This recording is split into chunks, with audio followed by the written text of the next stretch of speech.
জয় বাংলা, জয় বাংলা, জয় বাংলা। জয় বাংলা, যত করো হামলা, আবার দিবে বাংলা, যত করো হামলা, আবার দিবে বাংলা, জয় বাংলা। জয় বাংলা, গোলাম রব্বানি, জিন্দাবাদ, গোলাম রব্বানি। জিন্দাবাদ। নমস্কার দর্শক, আপনারা দেখতে শুরু করেছেন north Bengal TV. North Bengal TV এই মুহূর্তে উপস্থিত হয়েছে উত্তর দিনাজপুর জেলার গোয়ালপুকুর বিধানসভার এই শোলপাড়া এলাকায়, শোলপাড়া বাজারে আমরা এই মুহূর্তে উপস্থিত হয়েছি। দেখতে পাচ্ছেন আমরা আগামী 23 তারিখ যে ইলেকশন রয়েছে, সেই ইলেকশন সম্বন্ধে আমরা যারা স্থানীয় যারা মানুষ হয়েছে ওনাদের মুখ থেকে শুনবো ওনাদের কি প্রত্যাশা রয়েছে এবং আগামী 23 তারিখে ভোট এবং কি কি যে জনসাধারণ দাবি রয়েছে সেই দাবিগুলো আমরা শুনবো। আমরা কথা বলার চেষ্টা করবো। এখানকার একজন সাধারণ ব্যবসায়ী রয়েছে, সাধারণ ব্যবসায়ী থেকে শুরু করে সাধারণ মানুষ রয়েছে, তাদের কাছ থেকে কথা বলার চেষ্টা করব। এখানে আমরা একজন সাধারণ মানুষকে পেয়ে গেছি এবং একটা দেখতে পাচ্ছেন যে পানের দোকান করছেন, ওনার কাছ থেকে শোনার চেষ্টা করব। বলছি চাচা, আগামী 23 তারিখে আপনাদের এখানে ভোট রয়েছে, কি মনে হচ্ছে কি হবে? কি হবে বলতে মানে ভোট রয়েছে, ভোট দিব আমরা। আচ্ছা, আমরা তৃণমূলকে ভোট দিব। তৃণমূলকে ভোট দেবেন কেন? তৃণমূলের আমরা অনেকগুলো উপকার পেয়েছি, কাজ পেয়েছি, রাস্তাঘাট করেছে। আমরা সরকারি মমতা সরকারি মানে একটা অনুদান পেতে আসছি, লক্ষ্মী ভাণ্ডার পাচ্ছি, কৃষক বন্ধু পাচ্ছি, যুবসাথী পাচ্ছি, সবুজ সাথী পাচ্ছি, করেছে নতুন এবার।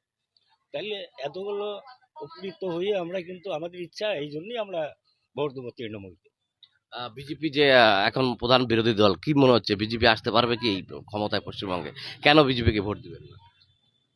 না, বিজেপি তো আমরা করিনি কোনোদিন, বিজেপিকে ভোট দেইনি কোনোদিন। যাকে দিয়েছি, যার কাছে আমরা উপকৃত, আমাদের ভালো লাগে, তাই আমরা দেব। আপনার নাম? আমার নাম মোহাম্মদ হুমায়ুন শেখ। কি মনে হচ্ছে আবার মমতা ব্যানার্জি ক্ষমতায় আসবে পশ্চিমবঙ্গে? অবশ্যই থাকবে, মমতা সরকার থাকবে। দেখতে পাচ্ছেন একজন যিনি পান বিক্রেতা, ওনার কাছ থেকে আমরা কথা বললাম, কথা বলার চেষ্টা করব। এখানে যদি আরেকজন সবজি দাদা রয়েছে, ওনার সঙ্গে কথা বলার চেষ্টা করব যে কি হবে আগামী আগামী ইলেকশনে, সেই বিষয়ে আরো বিস্তারিত শুনবো। বলছি দাদা, আগামী 23 তারিখ ভোট রয়েছে আপনাদের এখানে, কি মনে হচ্ছে কি হবে? কিভাবে আমরা তো কিছু ভাবতে পারছি না। এখন ও বলছে আমি এ জিতবে, কেউ বলছে ও জিতবে, আমরা কি করে বলবো সেটা কিছু আইডিয়া বোঝা যাচ্ছে না। আপনার কি মনে হচ্ছে? আমার মনে হচ্ছে আমরা তো মমতাকে ভোট দিয়ে আসছি এর আগে, হ্যাঁ, এবারে দিব মনে করছি। কেন তৃণমূলকে কেন ভোট দেবেন? কি ভোট দিলে আমাদের তো অনুপকার অনেকগুলো করে, লক্ষ্মী ভাড়া দিচ্ছে। লক্ষ্মী ভাড়াটা যদি ও না দিতে, বাকুর ভাড়া যদি আমরা না পাই, তখন কি করবো? বিজেপি বলেছে ওনারা যদি ক্ষমতায় আসেন অন্নপূর্ণা ভান্ডার দেবেন, কি বলবেন? বিজেপি বলেছে ওনারা যদি ক্ষমতায় আসে অন্নপূর্ণা ভান্ডার দেবেন, কি বলবেন? অন্নপূর্ণা ভান্ডার মানে লক্ষ্মীর ভান্ডার মতো 3000 টাকা দেবেন। ওটা কি বলবো, যেটা পাওয়ার আছে ওটা দিতে হবে, যেটা পাওয়ার আসবে। আপনার নাম? রঞ্জনী সিং। রয়েছে, কি হবে কি মনে হয়? আমাদের যে উন্নয়ন হচ্ছে, আমাদের মাননীয় মুখ্যমন্ত্রী উন্নয়ন করেছে, উন্নয়ন যে করবে তারই পথে না পাবলিক যাবে, জনসাধারণ। তো আমরা এবার মনে করছি আমাদের মাননীয় মুখ্যমন্ত্রী ছিল, এবারও থাকবে। আমরা টিএমসিকে সমর্থন করছি, উন্নয়ন করেছে এবং সবাকে, আমাদের মহিলা দলকে লক্ষ্মী ভাণ্ডার দিয়েছে, কন্যাশ্রী দিয়েছে, রূপশ্রী দিয়েছে, যুবসাথী দিয়েছে, শুভ সাথী দিয়েছে আপনার যুব সাথী তো দিয়েছে। মানুষের যে পাবলিকের যে উন্নয়ন হয়েছে এবং উন্নয়নের পথে তো মানুষ যাবে। তো আমাদের মাননীয় মুখ্যমন্ত্রী থাকবে, অনেক ভোটে জিতবে, এটাই বলছি। আপনার নাম? আমার নাম হোসেন আলী। দেখতে পাচ্ছেন দর্শক, আমরা এই মুহূর্তে একজন সাধারণ যিনি এখানকার নিবাসী পাবলিক রয়েছে ওনার কাছ থেকে শুনলাম যে তৃণমূল কংগ্রেস রাজ্যের বর্তমান শাসক দল বিস্তর উন্নয়ন করেছে, সেই উন্নয়নের পরিপ্রেক্ষিতে ওনারা ভোট দেবে। আমরা একটা চায়ের দোকানে এই মুহূর্তে উপস্থিত হয়েছি, চায়ের দোকানের সাধারণ মানুষ উপস্থিত হয়েছে। একজন এখানকার সাধারণ যিনি রয়েছে মানুষ, ওনার কাছ থেকে কথা বলবো। বয়স্ক মানুষ রয়েছে, সিনিয়র মানুষ। বলছি দাদা, আপনাদের এখানে আগামী 23 তারিখ ভোট রয়েছে, কি মনে হচ্ছে কি হবে? দেখেন, আমরা তো গ্রামগঞ্জের মানুষ, আমরা গ্রামে খাই খাটি, শুধু একটাই বুঝি, এখনকার যুগে আমাদের বাপ দাদা পূর্বপুরুষ ঠাকুরদা সবাই জমিতে মারা গেল, কিন্তু এইরকম সরকার দেখি নাই যে মোদি সরকার এইরকম আমার দাসা করবে। আপনারা দেখবেন আমার বাবার এক জায়গায় ডাকনাম বলছিল, এক প্রধান ছিল যে মারা গেছেন, উনি বলেছিল যে ডাকনাম ছিল সাগুয়া, ও রেশন কার্ডে লিখে দিল সাগুয়া। জমিতে আছে আব্দুল সুবান, সাগুয়া আর আব্দুল সুবান একই লোক। আফিডেভিট করলাম, আগে তো চলেই যেত, ম্যাজিস্ট্রেটের কাছে আফিডেভিট করে আমার গ্রহণ করে নাই। নির্বাচন কমিশন, ম্যাজিস্ট্রেট, ফার্স্ট ক্লাস জজ আমাদের বলল যে সাগুয়া আর আব্দুল সুবান একই লোক, একই ব্যক্তি আছে, দুইজন একই ব্যক্তি, কিন্তু তাও নির্বাচন কমিশন সেটাকে কার্য করেনি। তো এইরকম সরকার দেখিনি, এরকম একেবারে কঠোর জাল্লাদ সরকার, মোদির সরকার এইরকম আর দেখিনি আমাদের জীবনে। বলেন দেখি যে আমরা গ্রামগঞ্জের লোক, কোথায় জামাল উদ্দিন, কোথায় জামাল হয়ে থাকে। হ্যাঁ, যা কিছু আছে এতদিন চলে গেল, আমার বাপ দাদা পূর্বপুরুষ তো চলেই গেল। এইরকমও যদি অসুবিধা হতো তা আমরা তাহলে একেই থেকে যেতাম। এই যে সরকার এখন বর্তমান দেখেন, মমতা সরকার, এই দিদির সরকার, আমরা যে দেখেছি এই দিদি সরকারে রূপশ্রী, কন্যাশ্রী, লক্ষ্মীর ভাণ্ডার, যুব সাথী, নতুন করে কৃষক বন্ধু, যাদের জমি নাই, আমার নিজের জমি নাই, পাট্টার জমি আছে, সেটাও আমার কৃষক বন্ধু করে দিয়েছে। এইরকম সরকার, দীর্ঘ বামফ্রন্টের সরকার 34 বছর চলে গেল। এই 34 বছর বামফ্রন্টের সরকার একটা করে পাট্টা দিয়েছিল মানুষকে, কিন্তু দখলে দিল না। ওই সরকার ভাওতাবাজি করে চলে গেল। কি মনে হচ্ছে কি হবে 23 তারিখে আপনাদের এখানে ক্ষমতা? 23 তারিখে দেখেন, জনগণ থেকে, আমরা তো গ্রামগঞ্জে বাস করি, সবার কাছে মহিলাগুলো বেশিরভাগ বলে কেউ তো আমাকে দিল না। যেমন কি আমার স্ত্রী বলে যে মাস গেলে আমার 1500 টাকা আমার অ্যাকাউন্টে ঢুকে। তা আমি আমার স্ত্রীকে যদি বলি যে ভোট দিতে হবে না দিদিকে, সে কথাটা তো শুনবে না।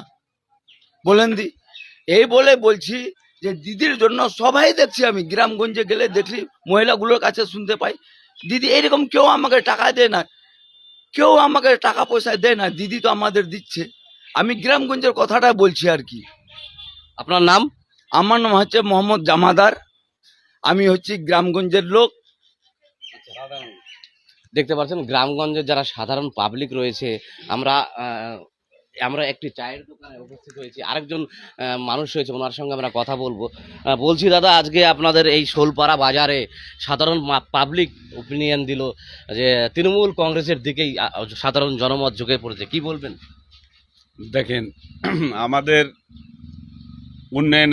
উন্নয়ন যে দল করবে, যে কোনো দল হোক না কেন, বিজেপি, কংগ্রেস, তৃণমূল, বিভিন্ন দল আছে, আপনার অধিকার আছে, সবাই লড়তেই পারে। কিন্তু ফার্স্টে সাধারণ মানুষ, মানে হিন্দু মুসলিম না, আগে মানুষটা, আর মানুষেরা উন্নয়নই দেখবে। যেই সরকার উন্নয়ন করবে তার পক্ষে সাধারণ জনগণ থাকবে, উন্নয়নের পক্ষেই জনগণ থাকবে।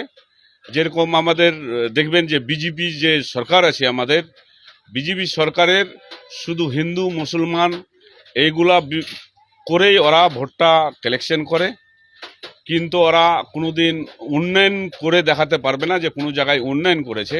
আমাদের শোলপাড়া মার্কেটেই আপনারা দেখবেন যে আমাদের রোডটার পশ্চিম পারে একটা মসজিদ আছে, এইটা আমাদের পিছনে যে মন্দির রয়েছে, আমাদের মন্দির রয়েছে। আমরা কোনোদিন হিন্দু মুসলিম, আমরা এখানে যে চলি, আমরা সব সময় মানুষ হিসাবে চলি, যে ওরাও মানুষ, আমরাও মানুষ, আমরা ভাই কি ব্রাদর এক জায়গায় থাকি, আমরা শুধু মানুষ হিসাবেই চলি। আমরা কোনোদিন হিন্দু মুসলিম এই জাতি নিয়ে রাজনীতি হয় না। আপনাদের নেত্রী তো তাই বলেন যে ধর্ম যার যার, উৎসব সবার, এবং আপনাদের নেত্রী যিনি আছেন উনি সবসময় এই মেসেজটা দেন, সব ধর্মের মানুষ, জাতি ধর্ম বর্ণ নির্বিশেষে পথ চলছেন। আপনার যে এই এলাকায়, আপনার গোয়াগা টু গ্রাম পঞ্চায়েত, সেই এলাকায় বিভিন্ন ধর্মের মানুষ রয়েছে, কিন্তু আজ পর্যন্ত বিভিন্ন সংবাদ মাধ্যমে তেমন কোনো ঘটনা, সেই বিষয়ে আপনারা সুন্দরভাবে এই এলাকাটাকে পরিচালনা করছেন, কি বলবেন? অবশ্যই, এই জন্য মা মাটি মানুষ পার্টি, এই জন্য বলে মা মাটি মানুষ পার্টি, এই মমতা ব্যানার্জির নাম কেন এই পার্টিটাতে, এই জন্য যে ও শুধু মানুষের পার্টি করে, কোনো মানে হিন্দু মুসলিম বলে পার্টি করে না, ও শুধু মা মাটি মানুষের পার্টিটা করে আর সাধারণ মানুষের পক্ষে থাকে। মানুষের কি লাগবে দেখবেন, ওরা যতগুলা আমাদের সরকার কি মমতা ব্যানার্জির যত স্কিম দেয়, প্রত্যেকটা স্কিম অন্য অন্য সরকারকে আমরা দেখেছি যাদের দল হয়ে যেত স্কিমগুলা, যারা দল করত তারাকেই দিত, শুধু তারাই পেয়েছে। তারাই পেত। এখন দেখে হবেন যতদিন ধরে মমতা ব্যানার্জি আছে ও কোনোদিন দেখলো না যে এই কংগ্রেস করে, এই বিজেপি করে, এই টিএমসি করে, ও দেখে নাই। সাধারণ মানুষ গ্রামে খেটে খাওয়া মানুষের জন্য করতে হবে, করে যাচ্ছে। আর সাধারণ মানুষ এটা বুঝে গেছে ভালো করে যে আমরা উন্নয়নের পক্ষেই থাকতে হবে, যে উন্নয়ন করছে। আর আমরা সাধারণ মানুষ এখন মা মাটি মানুষের পক্ষেই ভোটটা হবে। আমরা আমরা নর্থ বেঙ্গল টিভি বিভিন্ন জায়গায় গল্প করে ঘুরছি, দেখা সাধারণ মানুষ এখানকার যিনি প্রার্থী রয়েছেন গোলাম রব্বানী, এবং বিভিন্ন সমীক্ষা সার্ভে যেগুলো দেখাচ্ছে ওনাকে জয়ী দেখাচ্ছে, কি বলবেন? দেখেন, আমাদের গোলাম রাব্বানি মানুষ যে আছে অনেক যথেষ্ট এমএলএ ভালো। আপনারা মিডিয়ারা দেখে হবেন, ফেসবুকে আমরা দেখে হব, অনেকগুলা এমএলএ দাঁড়ায়। সব সময় দেখতে হবে যে ওই ক্যান্ডিডেটগুলাকে দেখি যে বিভিন্ন হিন্দু মুসলমান বলে হয়তো ভাষণে দেখা যায়, আর না হলে কাউকে একটা খারাপ ভাষায় বলে, কোনো ক্যান্ডিডেটকে খারাপ ভাষায় গালাগালি করে হয়তো ভোটটা চাই, কি কাহুরির বদনাম করে।